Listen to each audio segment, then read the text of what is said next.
Paano na si Yen?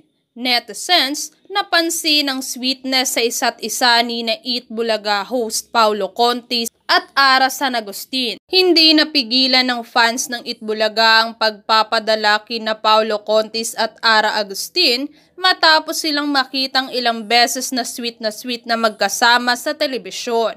Napansin na ng mga netizens ang special treatment na natatanggap ni Ara mula sa kanyang co-host, na nagbunsod ng chismis na nagtatangkang bumuo ng love team ang dalawa. Sa ilang video na ipinost sa social media, nakitang may kilig moments sina Paulo kasama si Ara. Gayunpaman, ang ilang mga tagahanga ay nag-aalala tungkol sa kasalukuyang kapareha ni Paulo, kung ano ang mararamdaman ni Ian Santos na makita ang kanyang kasintahan na nagiging sweet sa ibang babae.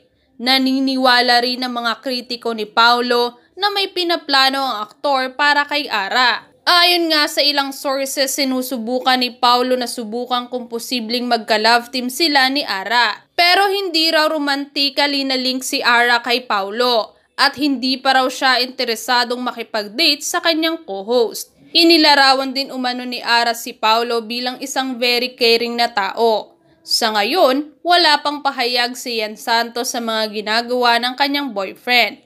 Matatanda ang co-stars din sina Paulo at Yen bago sila mag-date at inabot ng ilang buwan bago nila inamin na magkarelasyon sila. Hindi rin naman naiwasan ng mga netizens sa magkomento sa isyong ito.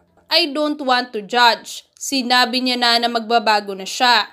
Pero parang pinapakita niya na once a cheater, always be a cheater. For Yen, karma. For Paulo, what's new for this Eat? For this new victim of him, use your brain above your shoulder, not below. Kung totoo yan, tama na hula kay Paulo Contis. Ano ba ang bago sa kanya? Ganun pa rin. Palit-palit pag may time. Eat another food, not always chicken. Sawa na to the max kay Yen. Ano yan? Kung ano ang ginawa mo, babalik sa iyo. Sinira mo, sira ka rin ngayon. Di namin gusto ito, knowing Paulo. Better Eat Bulaga Live GMA 7 should not be consentidor to this. Sayang si Ara. Dapat umalis na dito at humanap na ng ibang show na malilipatan. Nako, nagpapaniwala kayo dyan. Nagpapasikat lang yan.